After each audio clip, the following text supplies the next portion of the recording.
guys, it's the MMA Analyst here to give you my recap for UFC 145. Let's get right down to it. Jon Jones versus Rashad Evans. Jon Jones did his thing. Mad props to him. One thing I can say right away is when he was doing that whole holding hands thing, I was like, Rashad, stop doing that. Because if he throws one of those face kicks straight up the middle, Anderson Silva type, you get knocked out, dog. And for the sake of Rashad Evans, he's lucky that Jones didn't do it. Maybe the reach isn't right. Maybe he can't get the kick up there. If his hands are reached out, he can't get the actual kick to his face. I don't know.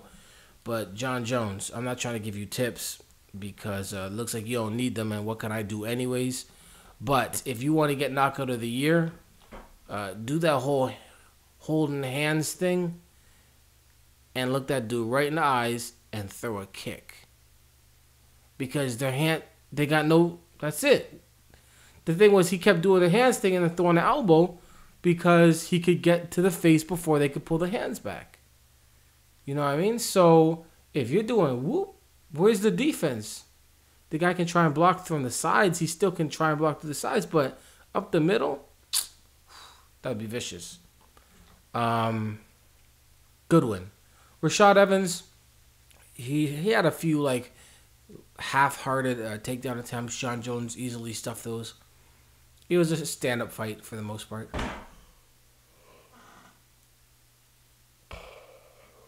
Yeah, 142, so I could do this video now or I could do it middle of the day. I figured let's get it out of the way, so excuse a few yawns and stuff like that. The light heavyweight division is all messed up right now. You've got Jon Jones, who's on top. Doesn't look like anyone's going to be actually able to beat him. Now, maybe if Rashad Evans comes back with, super cardio, which is something that you're going to need to beat Jon Jones, aggression, non-stop going for takedowns. Lower weight classes, obviously, they're smaller. They've got more energy. They don't, it doesn't take so much to do things. But, you get these guys at lower weight classes and you have these wars against the cage. Now, they're not exciting to watch, but they've got these wars against the cage where a guy goes for a takedown for 30 seconds straight. And the other guy's like, oh, man. Then he stuffs the takedown. But, it took a lot of time. And people lose energy. And, either Jon Jones just is able to thwart off all of those kind of game plans, or just, a guy like Rashad Evans, who I thought would try and do something like that. I don't know. He just didn't do it.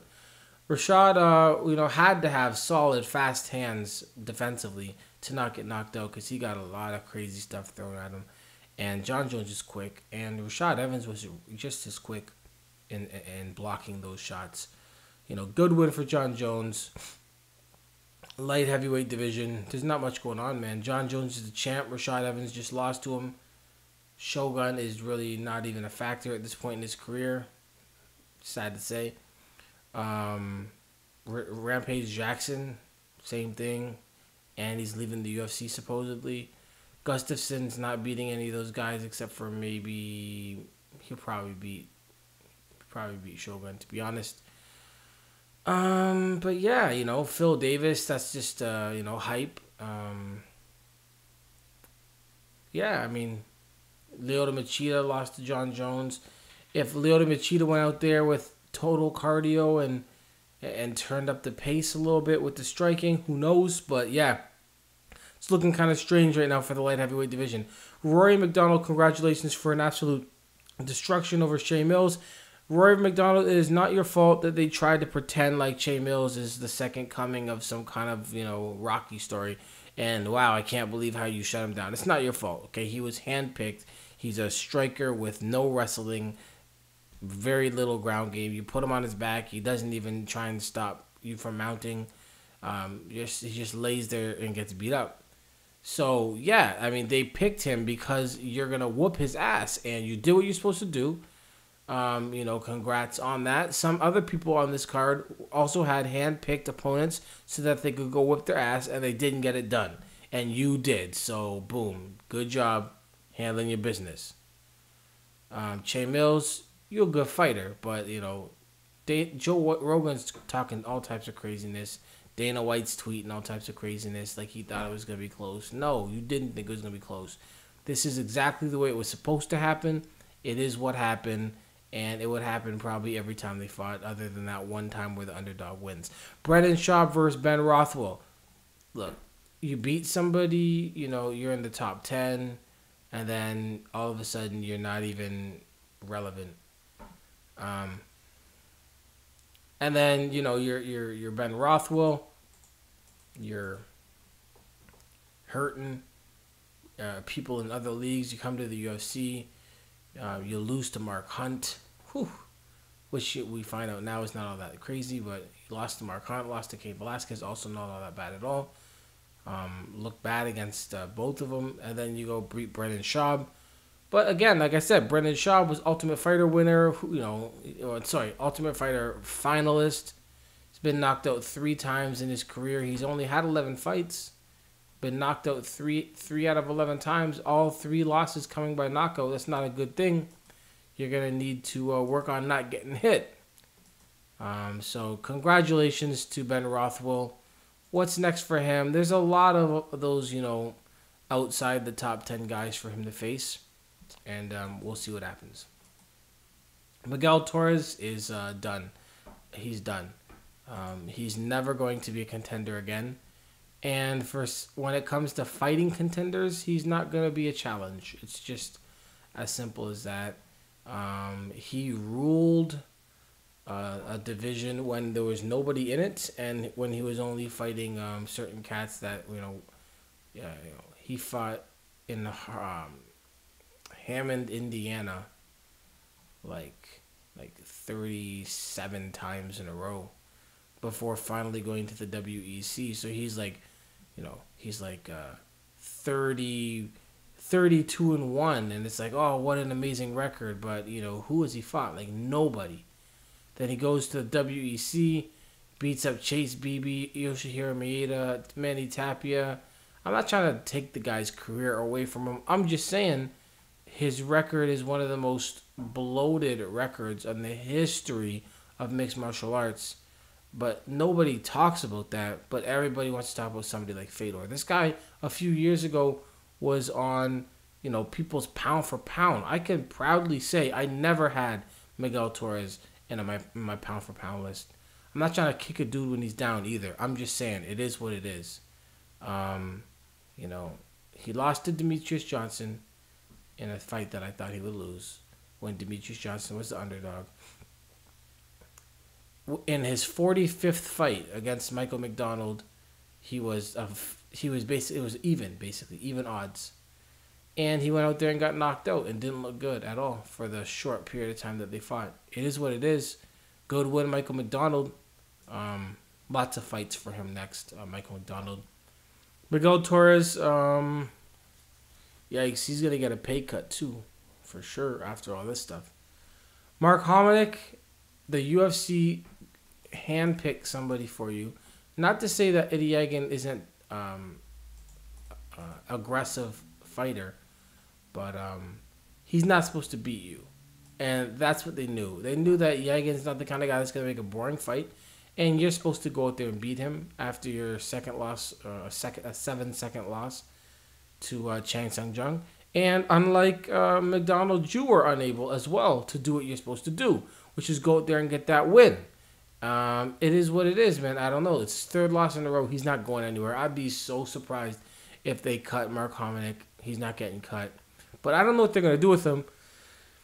Because what are they going to do? Give him a newcomer? They're going to say, come over here, come up out of, some smaller bush league thing. And I say bush league, like literally like a bush league.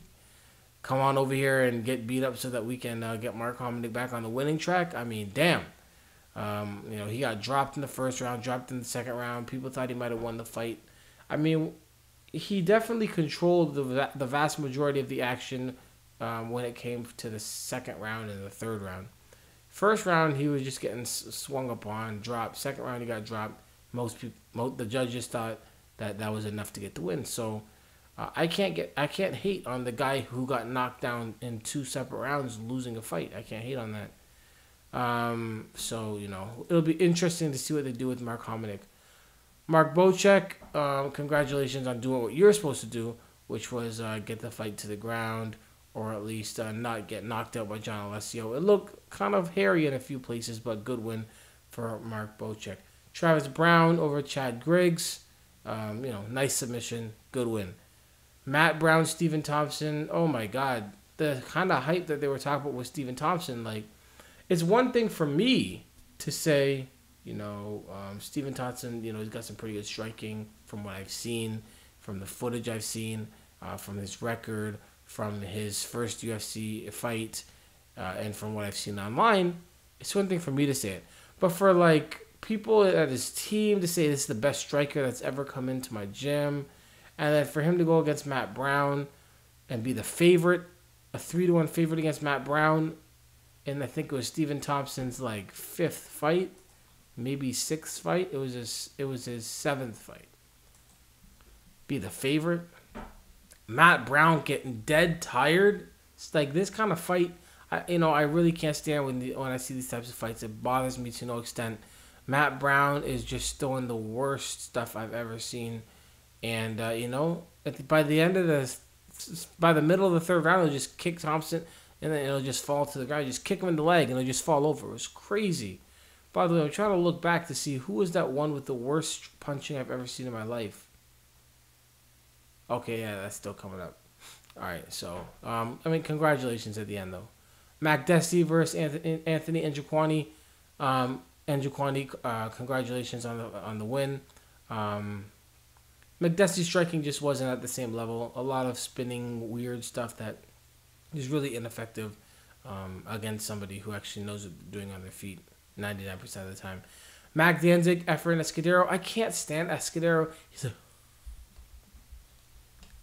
that dumb smile and that whole, like, a lot of head movement from Escudero. No, that's not really head movement. When you're just going back and forth in the exact same tempo, and you actually only do it like between strikes, when you're kind of trotting over like, I'm good, I'm all right, let's go, and then you start fighting and you start moving your head. Fight of the Ultimate Fighter winner fails. Mac Danzig gets the win. Efrain Escudero, get out. Wasn't there another get out on here? Nah, not that I talked about so far. Chris Clements with the with the worst striking, and I saw it right in his second punch. Joe Rogan's like, "Whoa, what kind of punch was that?" It's called the the grade 4. I've never punched before punch. I'm not saying that he's that bad because he's not. And he had some nice spinning back kicks. And clearly when it comes to the flashy stuff, Chris Clements loves practicing it. But when it just comes to a hook, he's not practicing that in the gym. He can't possibly. This guy threw a punch. He did that. I'm going to do it with my left hand. So he threw a punch like that. It was a second punch. And the first time he did it too, like the very first punch, he kind of went like this to paw away the defense, to drop the guard, and then went like this. I said, what the hell? Oh, that must have been an accident. And then he did it again. And then they said, why doesn't Keith Wisniewski, or why isn't he getting knocked out? Because Chris Clements, his technique is so off. It's kind of like the same reason, man, Leonard Garcia, he goes swinging for the fences. He's so wild. How come he doesn't knock everybody out when he hits them? It's because you ain't throwing a punch the way you're supposed to. All right? Just throw a punch properly. That's why Anderson Silva can knock somebody out with a jab. Just be like, boop. Like, oh. It's because he's throwing it properly. There's many ways to throw a proper hook and a proper jab. Learn one of them. That is never it. But congratulations. And then you've got Wisniewski, who's just sitting there like homeboy got an invisible brace that none of us can see, and at the top of the brace there's little pointy fingernails or something, nails, and if he puts his head down, he's gonna put a hole right through the bottom of his jaw, right through the roof of his mouth, just And this dude just sitting doing this. Like, that's how he fights. Oh, man. Honestly, it looked like bum fights out there. I'm not going to lie. Like, this is the best organization of MMA in the world. They're supposed to be getting all the best fighters in the world and all this stuff. This was some bum fights, man. Chris Clements versus Keith. Just such a low level. Now, yeah, they could whoop most people in a bar, but that's not the point here. You know what I mean? You figure how many people in the NBA will lose in a game of one-on-one to average dude. But then you say, is Keith going to get knocked out in a bar fight? I'm put my money on the other dude. I don't even know who he is. You know? Because he's going to fight like this. Mac Danzig versus Escudero, like, you know, not much skill being shown there. Matt Brown versus Stephen Thompson, not much skill being shown there. Chad Griggs didn't show much skill. Just all around, really, really whack. And then Brimage, good win. Blanco, is that what you're doing? Is that the game plan? That's what you want to do? You want to come over to the UFC, get in the UFC, and just not fight? That's the game plan? Maximo? That's what we do now? We just go to the UFC, we say, oh, and just mark it off of our bucket list? And what was that? Homeboy comes out in the first round, doesn't do anything. By the third round, they're like, total strikes. And Maximo Blanco was like at 22. Yo. Total strikes. That's like punches, kicks, knees. That's everything. That's everything. I mean, when I would spar at the gym, there's no way I couldn't even fathom fighting or sparring for 10 minutes and having only thrown 22 strikes. Crazy. He literally walked around for the first round, didn't do anything. Second round did a little something. The third round, okay. But, wow. Just shocking. And he should have paid attention to homeboy from last week, Sierra Bahadurzada, to show him how to properly make your debut in the UFC when you're, when you're known kind of for knocking people out and actually showing up and doing what you do. But anyways, overall, yeah, as I go through that card, pretty underperforming card. Not really happy with what happened altogether. Some good performances, as expected by certain people. And, congrats again to John Jones, the champ. MMA, it's important. Peace.